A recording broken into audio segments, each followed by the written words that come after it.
I get those goosebumps every time. I need the Heimlich, throw that to the side. I get those goosebumps every time, yeah. When you Greetings, technicians. This is Admin Crow here, your coach of the Toronto Star Raptors, bringing you another team builder for Season 1 of the TDL. We are in Round 1 of playoffs. I never thought I'd say this, but the Raptors actually indeed clinched playoffs due to a series of fortunate circumstances. It's very funny because one of the coaches, one of my good friend Tommy, the coach of the Sleepy Willows, I believe that's his team name, ended up 6-0 in Hegna. One of the other coaches, the coach of the Seattle Swablues. So that, in a sense, actually guaranteed us to be part of playoffs even before all the matches for last week were played. So it's very interesting because I actually helped Tommy team build a couple weeks back. And he won against one of the top, arguably one of the top players in the league, Isaac, and basically helped him to get one step closer to playoffs. Obviously, he did a lot of work on his end, all the prep. I'm not taking all the basically the credit for it or anything, but basically I helped him clinch playoffs. Now he's almost doing me a favor of helping me going into playoffs. It just worked out that way. But what's even funnier is that in round 1 of playoffs, because of the differential and the record, we actually end up playing Tommy. So yes, this week we are playing against Tommy, aka YXJ, aka the coach of the Sleepy Willows, in round 1 of season 1 of the TDL playoffs. So it's kind of mixed feeling for me, you know. But regardless, the Raptors will still try to get our revenge because we actually lost to Tommy in the regular season. I believe it was a 4-0, partially because a little bit of poor prep on my side. But regardless, again, the Raptors will be trying to get our revenge here in the playoffs, and possibly going to that championship, just one step at a time, of course. So let's just hop into this builder, shall we? So of course, coming back to the team breakdown and everything that I think Tommy's gonna be bringing against me, we'll have to take a look at his roster first. It should appear to your right momentarily, and as you can see, his teams consist of a lot of flying types. I believe there's 3 of them, and a lot of water types. So the first thing came to my mind was Tapu Koko Kaminari. Never missed a single game this season, I believe. He came all 9 games in the regular season, and now it's coming back again. Of course, it's just such a good mon overall. It's not too versatile in terms of the things that it can do, but it's so good at what it does that it really fits my playstyle overall. A fast electric type. Anyways, it's bringing the Shika Berry for that Gastrodon. Last time I did bring Grass Knot against that Gastrodon. But I have to risk my Coco staying in, and I was actually Choice Scarf last time around to ensure myself outspeed that Aerodactyl. This time I learned that I can only prep for certain things, and for the less threatening Pokemons, I just have to try to play around them. Aerodactyl being one of them, even though he's Mega, but I don't really think he's gonna bring it against me. Simply because it doesn't really suit Tommy's playing style. He's more of a, I wouldn't say stall, but more of a passive player overall. And Aerodactyl doesn't have a good matchup against me simply because Coco itself. Even though Aerodactyl does outspeed, I have stuff on my team that can completely wall it, such as Gungnir, Celesteela, or even the Claydol. And I'm not too concerned about that thing because I have plenty of switch-ins. And the moves are U-turn, Thunderbolt, Nature's Madness, and Taunt. Taunt is there for his potential toxic mons, which is his entire roster. He literally ran Toxic on all his mons. I believe he even brought Toxic Mega Aerodactyl once against one of the other coaches in the regular season. And U-turn is there to click against his 3 ground immunities. Electric immunities, being the Alolan Gastrodon, and the potential Volt Absorb Thunderous T, which all 3 came against me the first time around in the regular season. And that's why I have U-turn over Volt Switch. Thunderbolt is there for main stab. Nature's Madness is there for all his walls in combination with Taunt. Just be able to do guaranteed damage on whatever comes in, no matter what his spread is. Especially being able to chip down all his defensive walls to 50% guaranteed if I don't miss is so nice. Simply because I don't have to predict that way. That's why I have it over the Grass Knot. The EV spreads are very self-explanatory. I believe I do have enough speed to outrun a timid max speed Salazzle.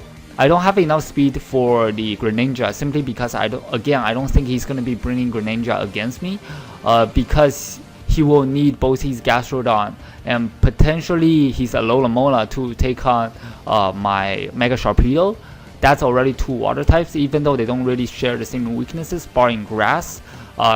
They're not really weak to Coco unless I run Grass Knot, but that's already 2 water types. I don't think he's going to be bringing in offensive water types on top of his defensive ones. That's why I didn't actually set the speed to outrun a Grin. Simply because I also want to a little bit more bulk to be able to invest 100 in HP at the same time maintaining a max special attack.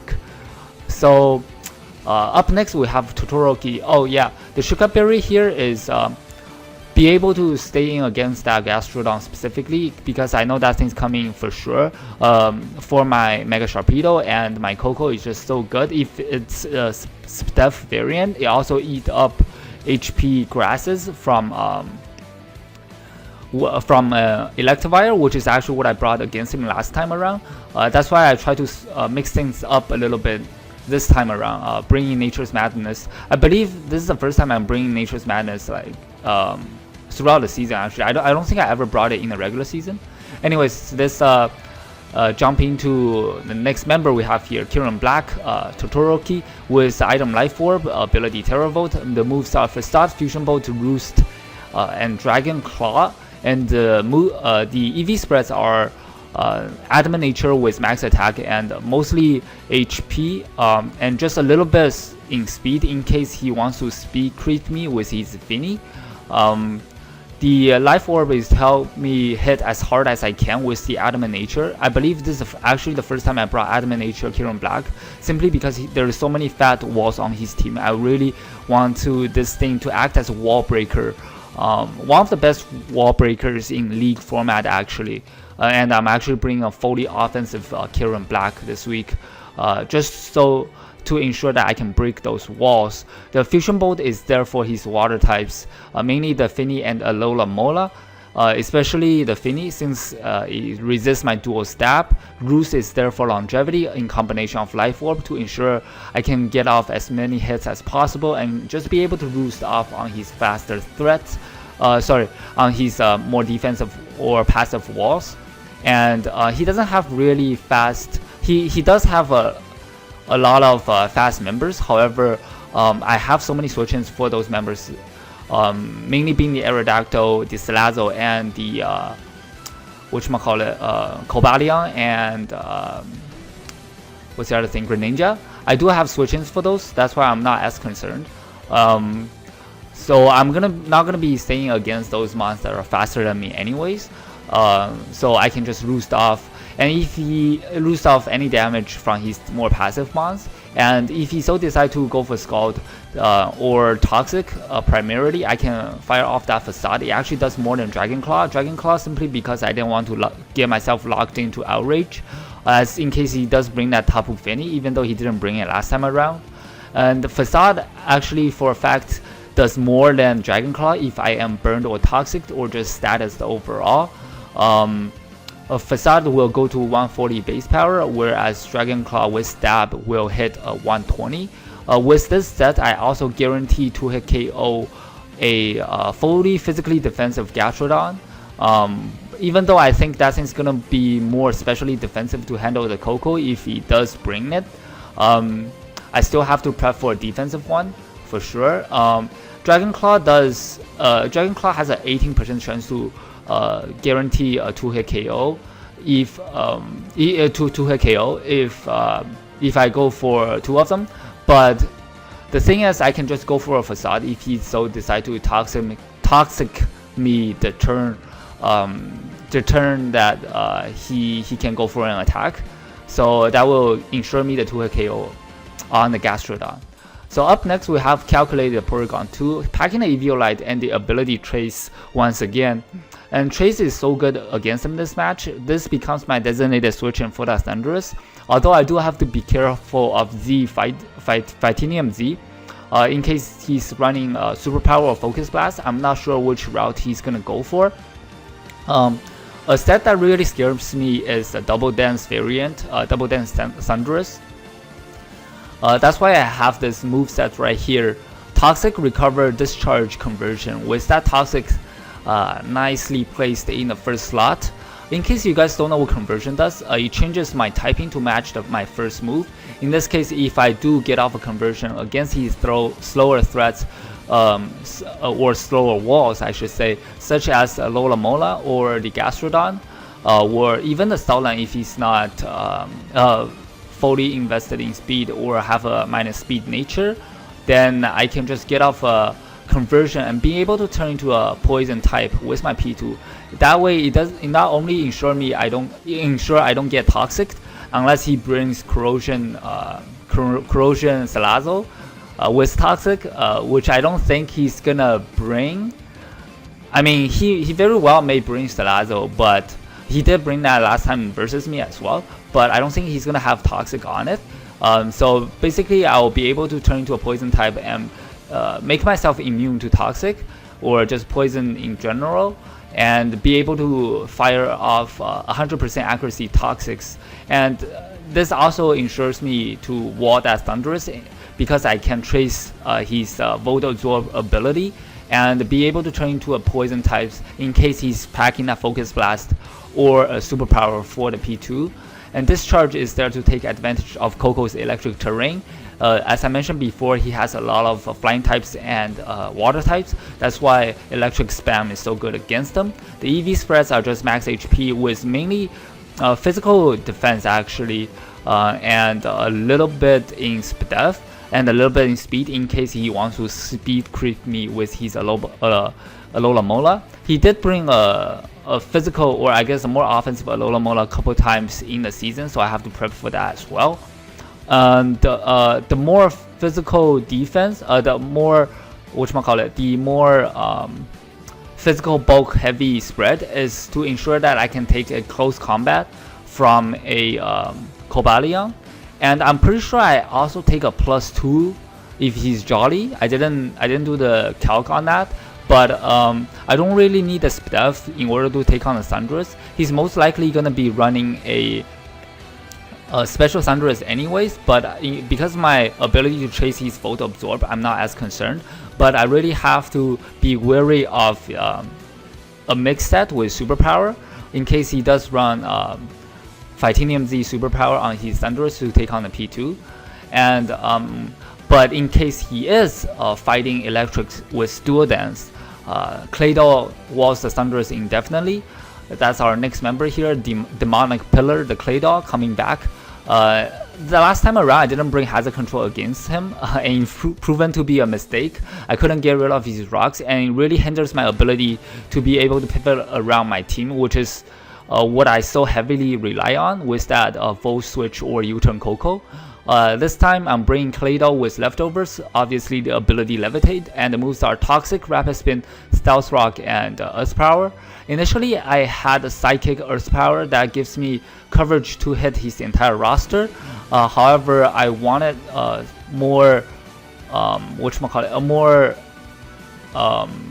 reliable damage on his walls and be able to toxic his setups in case he does bring that Double Dance Thundurus. If I'm in with Claydol against that Thundurus, my play is 100% to go for toxic first and hope that he's not substitute, because a substitute setup Thundurus just completely destroy me. but then I think he's gonna have that move sloth syndrome. If he has substitute, he's not gonna have dual dance. If he can only set up on one side, it will be easier for me to deal with anyways, simply because I do have choice band extreme speed in the back. As you guys can see, I am bringing Milo Zygarde 10% this week as well with a choice band, a little bit of spoiler there. And Stealth Rock obviously is there for hazard, and Rapid Spin hazard control.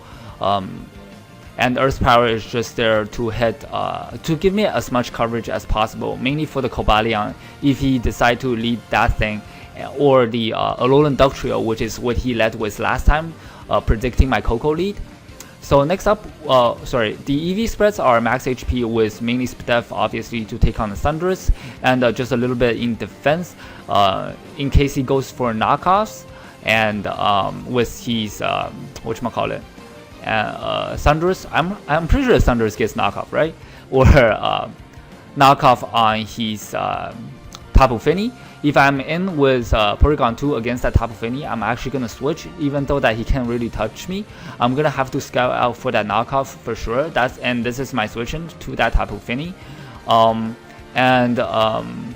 Just a little bit in special attack to help me get the KOs on that Alolan Ductrio, and just be able to hit KO the whatchamacallit, a more speedy, or I guess less bulky Cobalion as well.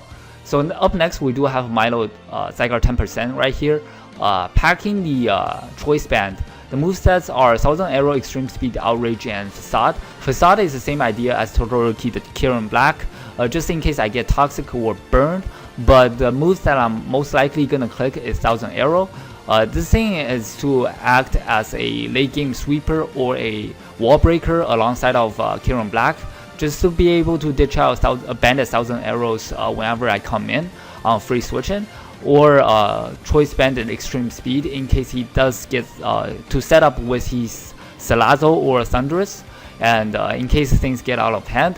And Outrage is there to click once I get rid of Tapu Fini and his steel types. And the EV spreads are pretty self-explanatory as well. Just max attack with a Jolly Nature, ensure I do outspeed that Cobalion with max speed, and the rest in HP. So finally we have our win con this game alongside of Zygarde 10%. This can be act as a win con as well.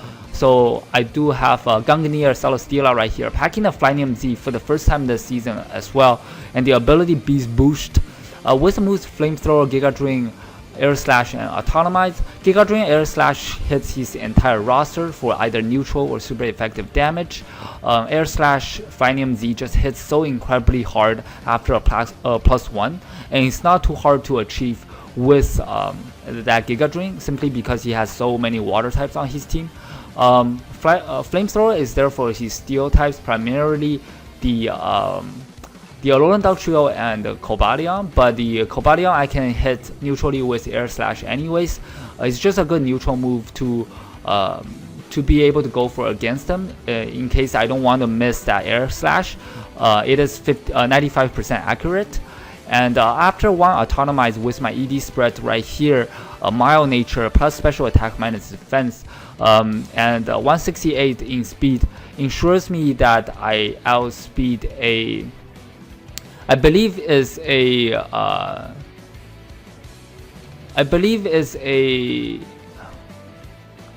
Aerodactyl that just have enough speed to outspeed my max speed Tapu Koko, I believe, because I think Tapu Koko does hit a speed of 399 or almost 399, I guess.